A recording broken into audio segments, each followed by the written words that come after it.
this is so stupid, right? If I pull up, I've got like this Dropbox folder where I have like my to do, and on my phone, I'll like put notes on there, and then every day I'll process that folder. And there's Yeah. one that's been in there for months now, and it says, get 100% strict again, no social media.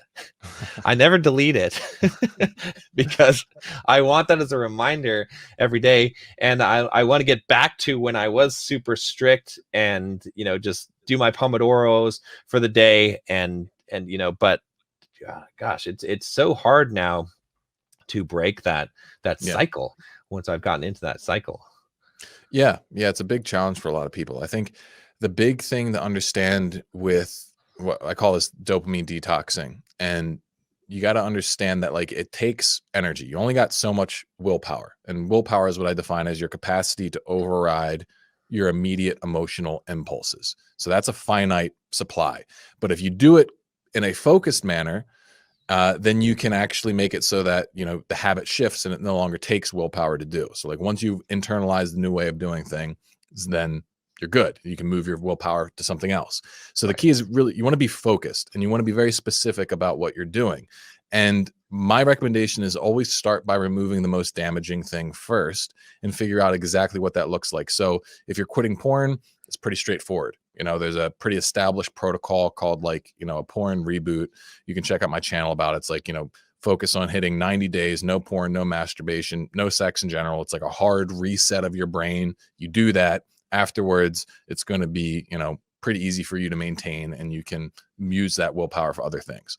But like, in the meantime, while you're doing that, you might be allowing yourself to play a bunch of video games. You might be allowing yourself to watch a bunch of YouTube because you only want to be carving out one chunk at a time. Yeah. So but you want to be trading up. So it's like, I played a shit ton of video games when I was quitting porn. Was that ideal? No, but I couldn't quit both at the same time, at least not voluntarily. And this is why people go away to like rehab facilities for quitting drugs, because it's just, there's too many variables for someone to take on all at once with like a drug addiction. And so it's like when you're running it by yourself, you have to be pragmatic about it because you don't have a team of people, managing you.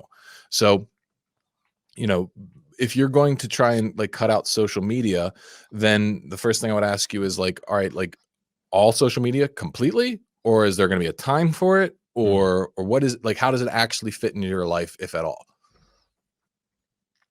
Oh, you're asking me? Yeah. Yeah. Oh, yeah. So, yeah, for me, I mean, ideally, what I would do is I have to use it as a marketing platform, right? So, Right. majority of it should be output, not input. And then, but there's some going like some of the things that I'm interested in staying up to date on or responding to people in DMs. And so, ideally, that should be able to be checked and done maybe within half an hour or an hour a day max.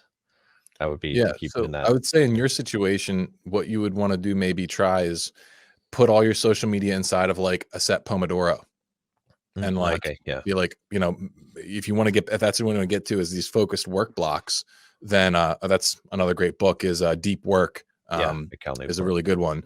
And because he talks about the power of this. So it's like, if you want to be on your game with those kinds of things, then yeah, you just put it inside of a standardized work block that you have. Maybe figure out where it goes. Maybe it's like in the afternoon after you've already, optimized your morning, or, maybe you give yourself 15 minutes in the morning, just check your notifications so that you can just stop thinking about it. But that's it. And then you put it away. So, for stuff like that, it's just figuring out exactly what box it fits into and going from there. And then beyond that, sometimes you got to go through it app by app with people. Like if I'm coaching someone, some people have a problem with Reddit, some people have a problem with Facebook, and it's like sometimes this one they can use fine. So it's like you gotta. It comes down to the decision making and specifics, which is just uncomfortable and the boring work that I have to do as a coach, but it makes all the difference when it comes to the actual results people get.